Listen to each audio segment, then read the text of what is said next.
name is Tzvi Lebetkin, the Rabbi from another planet. Please like, share, and subscribe, and ring the little bell. Ring the little bell so you're notified when new videos drop. So I'm having a bit of existential angst. I think I want to share that. I'm having a bit of existential angst today because I like Big Finish. Okay, Big Finish, if you don't know, is a company that makes radio plays. They used to exist in like the 50s, basically before TV, 30s, 40s, 50s. They're kind of like TV shows without pictures. You just listen to them, and they're really, really good. So they do, lots of genre things. Mainly Doctor Who. Doctor Who is how they got where they are today, which is, I think they're quite a major producer, but they're not like, they're not this incredible multinational corporation. They're a small business. They're a small business doing quite well, and I like to support them because they do, generally speaking, put out good work. However, that good work has been somewhat tainted over the last couple of years, where I think, without there being a conspiracy, that would be crazy, without being a conspiracy,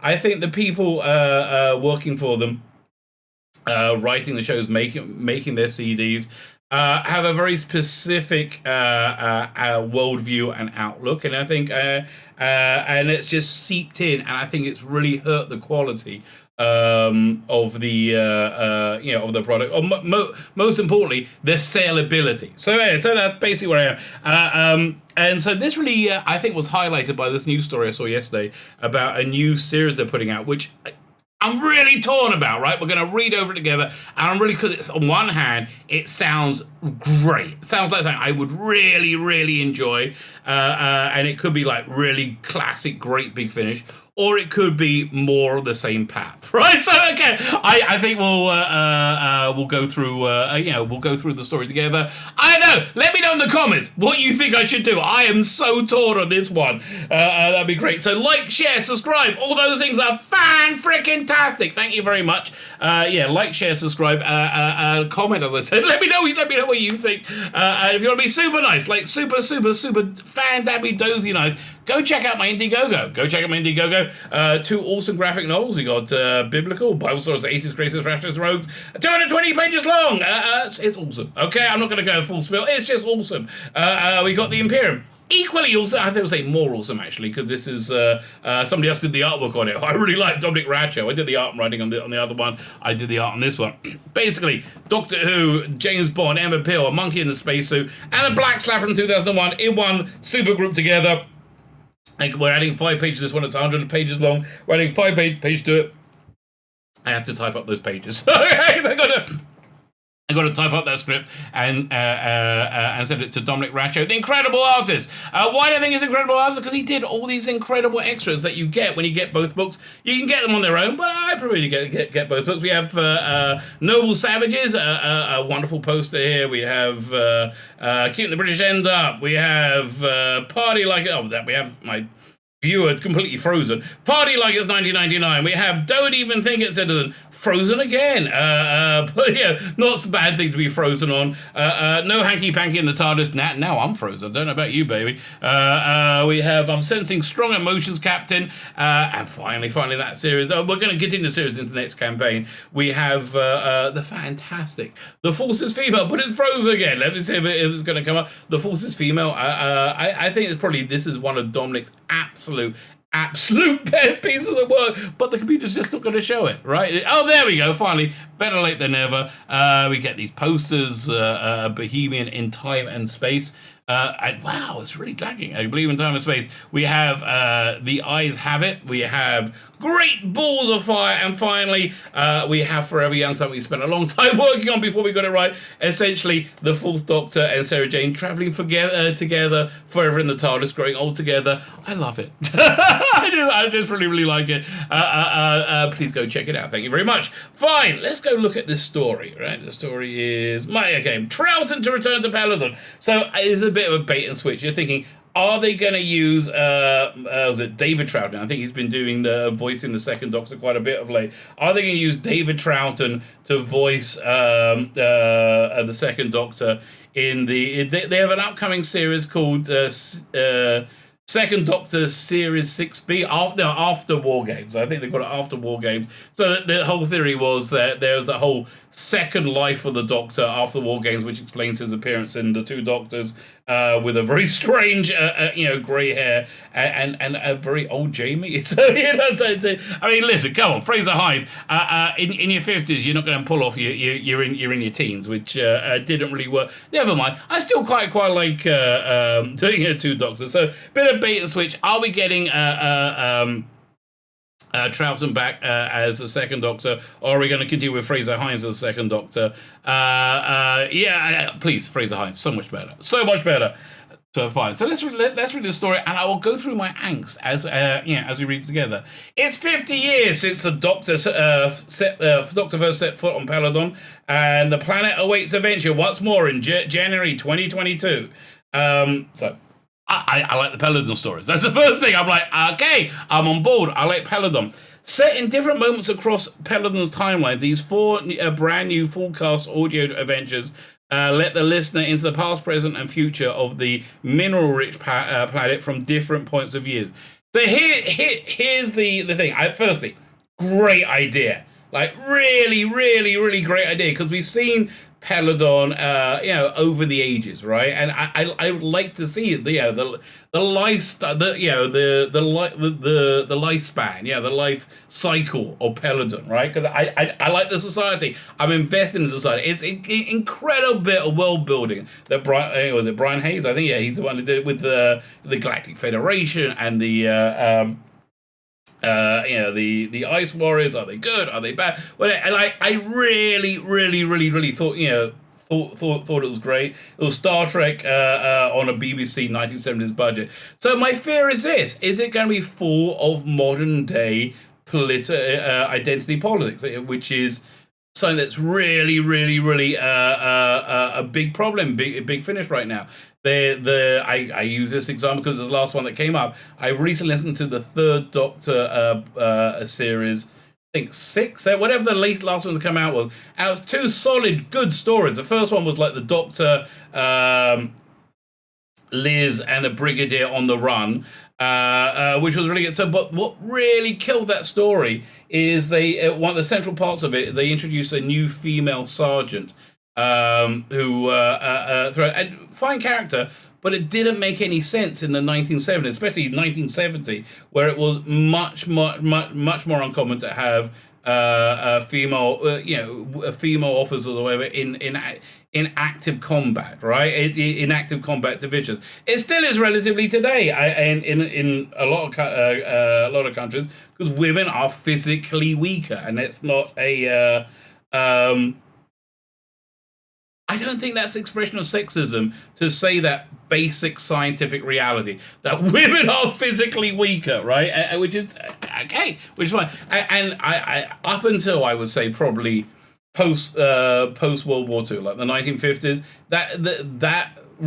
that physical difference completely shaped society and our sexual attitudes in society. It was considered deeply immoral to allow women, the weaker sex, because they were physically weaker, to do dangerous labor. That's why wars were almost 100% fought by men. That's why only men did hazardous labor, like being a miner or being a fire person, whatever. Because men are physically stronger, generally speaking. I understand that's not that's not universal, but that's the generality. So this idea that women had less rights in antiquity, in history, is a nonsense. No, because men and women had no rights. Basically, the landowner had all the rights, and everybody else had none. So it's true that women didn't have a vote. That's true. Nobody had a vote. Okay, nobody had a vote. But yes, it is true that women didn't have that. And it's also true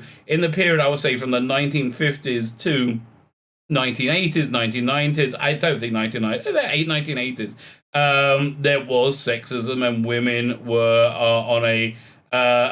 had less, I would say extremely less equality of opportunity, right? There was no equality of opportunity. And again, Nick Briggs on that release was talking about how Wendy Craig was on it, who's just an incredible professional, just an incredible artist, incredible writer, had to work under a male pen name to get her work, get her scripts made, get them published. I understand that, but by presenting an alternative sexual politics of the 1970s doesn't right that wrong, doesn't correct that wrong. All that does is make irritating drama that you get pulled out of because it's so not natural, right? Like the second story works a little bit better. It's the Doctor and Sarah Jane, third Doctor Sarah Jane on a water world. It's very similar to Fury from the Deep, but a bit better. But this water world is an entirely female artistic commune. Fine, that one at least makes a little bit more sense. But we got this like.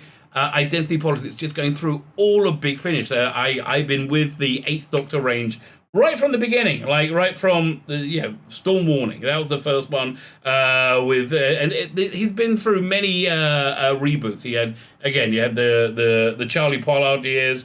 Then they rebooted it and that reboot was if you want to dip your toes into Big Finish 8th Doctor, the Lucy Miller, start from the beginning. That Lucy Miller series, freaking awesome, and then they reboot it again with Dark. And so I've got a long history of being invested in the 8th Doctor story. The last box set, Stranded, is really about identity politics is a major part of it. There's a character in it called Tanya, who is a trans woman, which I think means, and I don't know, right? I don't know. I think means she has a penis, right? A very feminine penis, obviously, but a penis nonetheless. And she ends up dating the Doctor's companion, Livchenko, who comes from a future where everybody is gender fluid and sexually fluid, which is a nonsense, which I understand is the utopian vision of the future that Big Finish is all consumed with. And not just Big, but all of media is consumed with, but it just goes completely counter to the realities of human nature, what we know about the sociological scientific data. Much like Star Trek Discovery is just nonsense because you got an 80-90% female crew. Unless, there's something happened in the Star Trek universe that removed men from their universe or fundamentally changed sociological attitudes between men and women, then if none of those two things happen, then these women have been press ganged into service, right? Because it just doesn't reflect reality. Another example, which they used to be a lot less and you could gloss over them, was Matt Smith's second season. You had what's the name? The American actor who's in everything genre. So he was playing a 1960s FBI detective or something. And at the end of it, he's talking to Nixon. He says, I want to marry somebody, but you're not going to like it. He says, oh, what's the problem? Is she a Negro? I'm really quite open-minded. And he goes, yes, he is, right? And it was just so ridiculous because in 1960, whatever it was, what was it, 67? It was set in 68. The idea of there being same-sex marriage was an absurdity. It was like a man marrying a pencil, right? It was just like, if you want, okay. It was an absolute absurd that pulls you out of the drama. So is this really good idea from Big Finish, which we're going to finish reading and say, is it going to go down this route, right? So, let's read a little bit further. Journey to Peladon, member world of the Galactic Federation, and home to intrigue and adventure. While each passing generation, the toll of industrial exploitation and deadly political games is taking its toll on the planet. That sounds like it's going to be Greta Thunberg-ish to me, right? That means major alarm bells, which is such a pity. And again, political analogy is something that is not new to Doctor Who, specifically the Paladin stories, right? That first one was all about EU membership, entering into the EU, and the second one was all about the miners' strike. I understand that, but making the drama the central part rather than the platforming, the preaching, makes a big difference, makes a very big difference. And you need to... here's the thing. I think here's the real truth. The writers of today just need to question, do they have the talent to pull it off? Because more often than not, they don't, right? More often than not. So that sends off alarm bell. This box set opener, David Troughton returns and the role King Peladon 50 years after he first appeared in the role in 1972. The Curse of Peladon, various time terrors also turn up in these tales. So yeah, so we're going to see people with again. I'm so on board for this, and then I think, oh no, but it's 2021. Various time terrors, some very familiar faces. I get a feeling we're going to get a few Doctor cameos in this. I don't know, but we're getting some cameos. So the 4 episodes are The Ordeal of Peladon by Jonathan Barnes. Fantastic writer, okay? He's done mostly the Sherlock Holmes box sets, and they've been just awesome. They're so good. I recommend them very highly. And Robert Valentine, not as good, but hopefully together. So here's the problem now. I think this current crop of Big Finish writers, run like the third generation, they're just not up to the same qualities as the older ones. There was a Blake Seven spin-off box set that came out a couple of weeks ago, Avalon. And the second story was written by Gary Russell, who's like a very old school. He was there right at the beginning. By far, the best story in the set. Like, the difference in quality is breathtaking. So the second one, Poison Paladin, is by Lizzie Hopley. Now, I got nothing against Lizzie Hopley. She's a okay writer. She hasn't done anything to make me go, oh yeah, I got to hear a Lizzie Hopley story. But the thing is, I don't think she's pushed as hard as she would be if she was a guy. I think she was recruited because she's a woman. I think that was something of Big Finish said. This is something this is an absolute focus on them. They want to recruit women, which women writers. I don't understand how having a vagina is in any way a barrier to writing anything, science fiction or anything. Listen, Doctor Who, Star Trek, Star Wars, they skew masculine. Why they skew masculine? Because it's generally enjoyed by men over women, right? Because men and women are different. And I understand that's something you're not allowed to say in 2021. But it's still the truth, right? It's still the truth. The Death of Paladin is written by Mark Wright. Mark Wright is a pretty strong writer. He normally works with who was it? Cavan Scott. I can't remember his solo work, but he normally was going to go. And The Truth of Peladon by Tim Foley. Tim Foley is also okay. He's not. None of these writers make me go, oh yeah. And I really think they need to bring in some old school writers, like maybe bring in Robert Shearman, for example. That'd be great. Gary Russell again. There's a lot of people they could bring in, and I do think their writing needs to be lifted up. And again, I think the writing has gone down because they're more actively recruiting from a smaller part of their writer pool, right? If you say you want women, right, and there's only 25 to 30% of your audience is women, that means and you're getting 80% of your writers from that 30%, that means you're going to have lower quality. That's just the way it happens. But then David Richardson comes on and says something that I want to hear. David Richardson said, producer David Richardson said, 50 years of Peladon is something to celebrate. I love the Peladon stories on TV. Me too. They were such complete storytelling world created by Brian Hells. Yes, exactly. Full of a galaxy of alien races. It was, if you will, an alien Game of Thrones many decades ahead of its time. Yes! Oh, and I want that show, like a Doctor Who Game of Thrones Peladon. Yes! Yes, that sounds freaking awesome! But how do I know you're not going to stuff it with your identity politics garbage? And the thing that really annoys me is they never sell it on that, right? There's always a bait and switch. They started with Stranded. They didn't mention Tanya that much in the first one. In the second one, Tanya was great. I'm not buying the third box set. I said I'm out of that range, right? You've lost me. Right? Making the identity politics of a character so central to that range, and it is. It means I'm not interested. And again, I've stuck with that from the beginning. I've invested in it a lot, and I'm out. And I think it's quite telling that they got 2 more box sets of Stranded coming, and then they're rebooting the 8th Doctor range again. I think it's done bad for them, right? Honestly, I think it's done badly for them. But this idea, a Doctor Who Game of Thrones Peladon, oh my God, it would be so good, right? That's an incredible brief if you give it to great writers. Please take my money. Take my money, right? But are you going to put a warning stamp on it? So as we return there in 2022 to meet King Peladon again, who's also been in a Big Finish. He's been in Big Finish before. And then journey through the generations to discover what happens to the planet, the alien race, and the Galactic Federation. I so want to know about that. It's a huge tapestry, one that will feature, many friends, foes, and heroes. You see, and this is the wrench of Big Finish for me today. Actor David Troutman added, it's been a long time since I played King Peladon. It's been about 12 years. It was a short trip you did.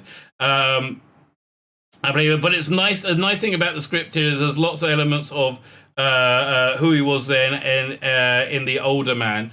They carried on certain characters, his naivety, his basic wanting to be loved by everyone. It was a pleasure to do. So it's out 2022, January 2022. It's £20 to download unless you're outside the UK, in which case they charge you dollars, which is a bit better. And I would really like to put my money down this one right now. I'm really interested.